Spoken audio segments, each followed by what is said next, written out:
Hello everybody. We are doing another test draft of Ben's Cube that we're playing tonight. So let's get another session in here, talk through some picks.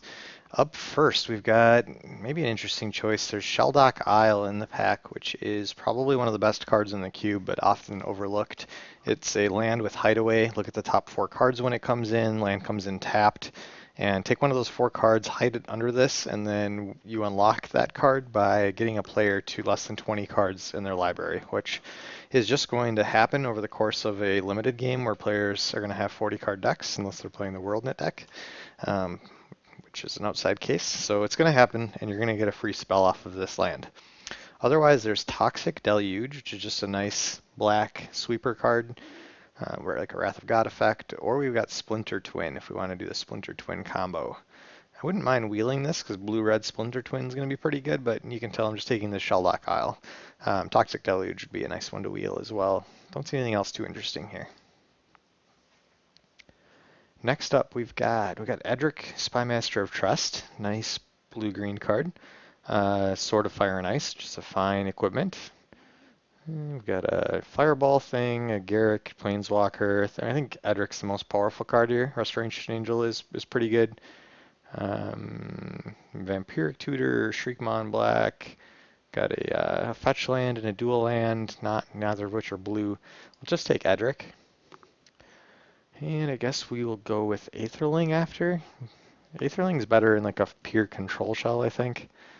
But it probably could be fine at the top of a mid-range deck as well. Edric is going to shine with a deck with like a lot of creatures or a token-making deck preferably. There's also a Loxodon on Warhammer, that's pretty good. And a couple of big green guys, 3 big green guys here. 4, I guess. But we'll take Aetherling. Maybe we don't play Edric too. We could just switch off of this. That'd be fine. I do have Grand Arbiter. I neglected to put this into my deck when I had an opposition deck a couple weeks ago. It was last week, and I'm kind of kicking myself that I didn't try it out. So maybe I'll just take that and maybe go blue-white control. There's also a Ponder, which is good. Probably better than switching into a new color at this point. Maybe I'll just try to stick blue here and not really worry about what I'm pairing up with yet. After I got Aetherling after Edric, I'm a little less inclined to actually play Edric. So, kind of wonder if we could go into like some mid-range aggressive-ish deck if we pick Rishadan Port. This is one of the better aggressive cards. Being that Frost Titan isn't in the cube, I'm a little less inclined to take this because that's a nice card we like to pair with it in blue. As it stands, blue doesn't really have a lot of ways to disrupt mana, I don't think. Maybe we just take Force of Will here. I think I'm just going to take Force of Will, and maybe we'll even just be like a mono blue deck.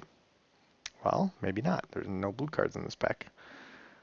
And is there anything we actually might want to play? There's also no green cards, so I guess we're looking at some other colors at this point. These cards are not exciting. I'm just going to take Ajani. I think Ajani is the most powerful card here. Potentially we could play it. So we'll just take that. We've got Phantom Centaur, which I think is pretty good. It's hard for the red decks to deal with and for black removal to deal with. And black removal can't deal with it unless it's a sweeper. So, don't think we want a Bone Splitter. Not sure how good Trading Post is. I guess it's okay if you've got opposition, need another effect to make lots of creatures, but we don't have that yet. Not sure how big of a fan I am of Centaur. Not really sure what the plan is here.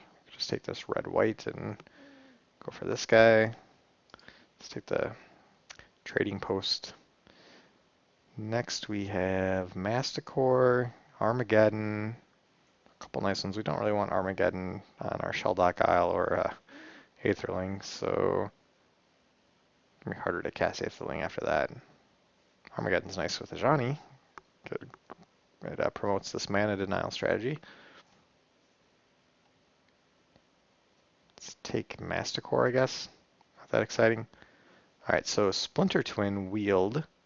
Potentially we're blue-red and splash-white for Ajani, so let's take Splinter Twin. See if we can get the combo to happen. Guess we'll take Banefire. Don't think we want these white cards. Forkbolt might be okay. Let's pick Fork Bolt. And, oh, there we go. Deceiver Exarch pairs with Splinter Twin, so it's one of the combo pieces. We'll take that. And Body Double might be interesting. I was going to say, if they killed our Deceiver Exarch, we could still play this to copy it and have it still. That seems pretty bad though, but I'm not playing any of these, so let's take that.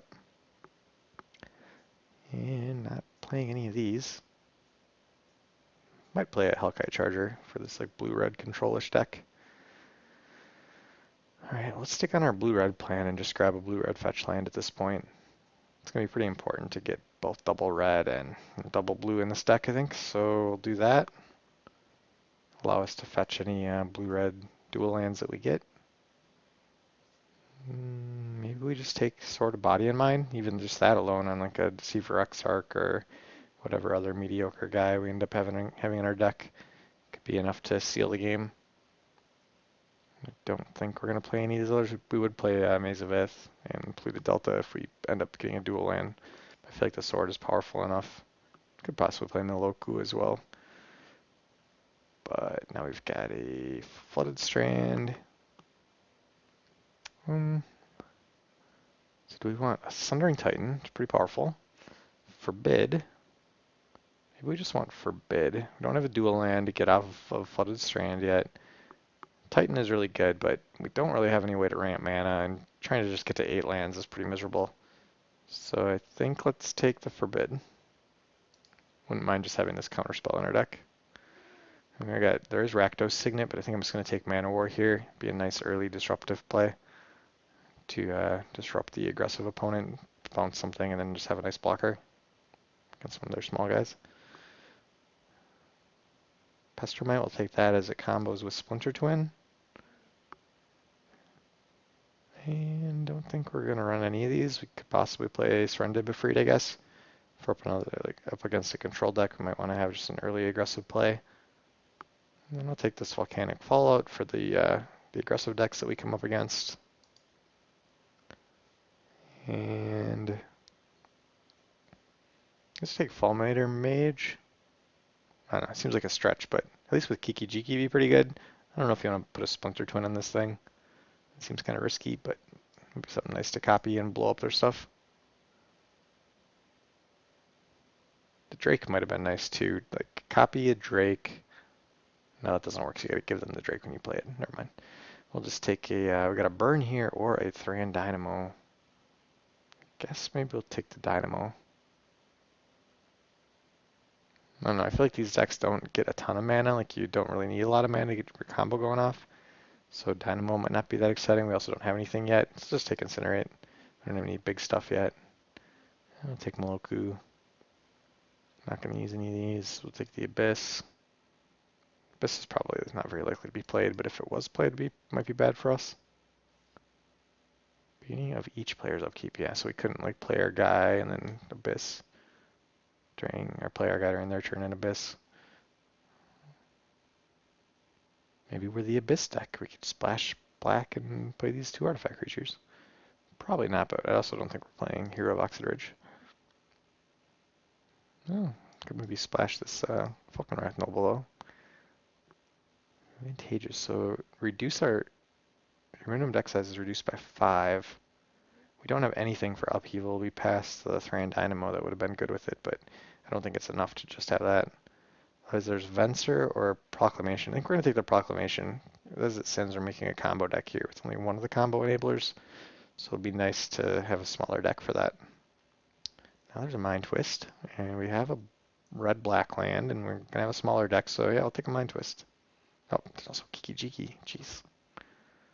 And Compulsive Research. Maybe this Mind Twist is too much of a stretch. Maybe just take Kiki to make our combo more resilient. Ugh. Don't like passing this card. I think when it comes to doubling up our combo, though, we'll just take Kiki. But that might have been a mistake. I think we want Memory Lapse. Just like disrupt their early plays, whatever. Get a card advantage on them. Is that a card advantage? We get rid of their spell. I mean, it's a 1-for-1, right? Yeah. why don't we take the looter so we can draw into our combo pieces? And then we got Tangle Wire for an aggressive deck. Probably want this Arc Lightning. That'll be good for cleaning up the board against an aggressive deck. It's Wildfire's here too. It's nice. It would have been nice if we would have saw Wildfire and Upheaval in our first pack, so we could have really built around it. As it stands, we are not doing that. There's like a lot of sick cards going around. Like Goblin Guide wouldn't normally be going this late if people knew what they were doing. Wildfire's really nice. Another Void. I guess we could take Time Twister just because we're a combo deck. Probably won't run it actually, but maybe. And we'll take Miscalculation. Could take Rite of Replication, but we can't get to 9 mana very reliably here, so we'll just take this thing. And we'll take Looter Core. Might play both of our looters. Mystical Tutor, is that going to do anything? Or Jilt? Mystical Tutor grabs some mediocre counters. Force of Will, Ponder. Yeah, there's nothing major that we need to Mystical Tutor for, except maybe Volcanic Fallout, I think, once we sideboard. So we could take Earthquake or Jilt. For 4 mana, I think Earthquake's going to do a lot more. If they have small guys that we're killing with that 2 damage, then Earthquake's going to blow at everything for the most part. So let's get that. Squee. I want someone to show me that Squee is good. We just played against a guy last time that had this in a power cube, and that was not very good. So take a Fire Imp.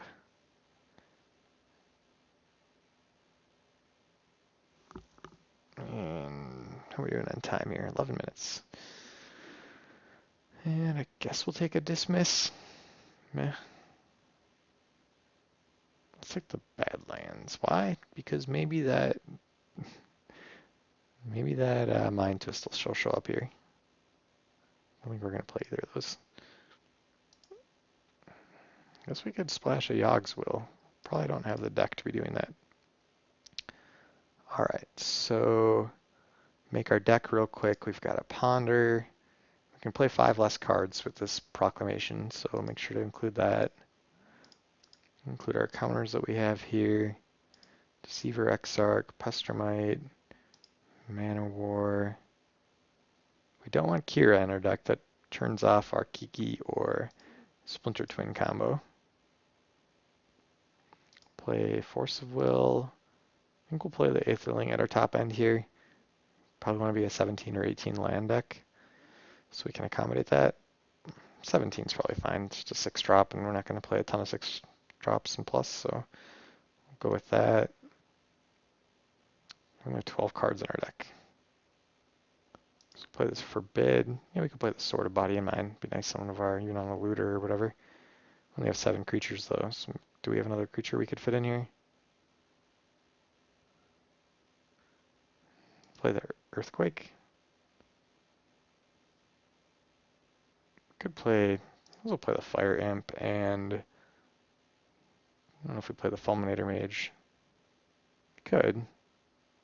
Might be disruptive enough to an opposing control deck, especially if we can Kiki it or something. Play that and play Body Double.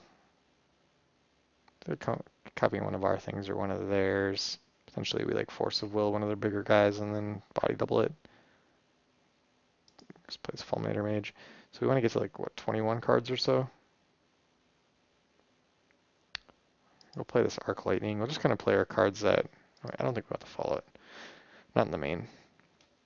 But we'll play some cards here that can disrupt aggressive decks. And this thing could take out a Planeswalker as well, potentially. Same with Incinerate, I guess. Let's play that. I would kind of like to get another creature in here.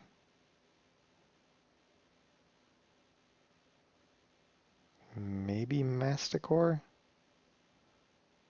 Maybe just Moloku. It's pretty good. And then I don't think we want to go to 22 cards though. Could play Hellkite Charger, but I kind of like just keeping our curve smaller.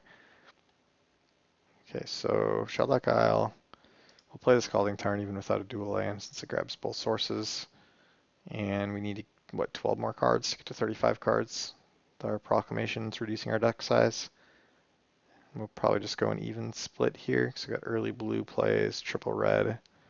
If we do, well, we do already have an island in here, and we do need triple red. So, I mean, the 12, 6, and 6, that'd be 8 sources, which is around 10 sources in a 40 card deck, 9 to 10 or something.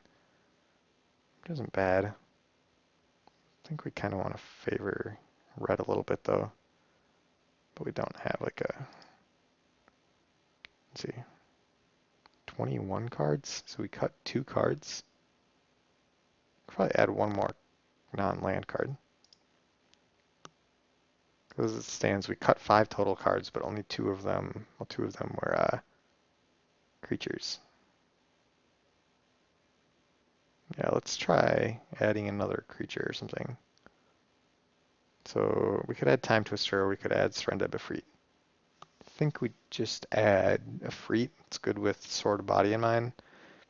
And, you know, we might just kind of be a mid-range attack deck a little bit, which is going to be pretty bad, but I think it's alright.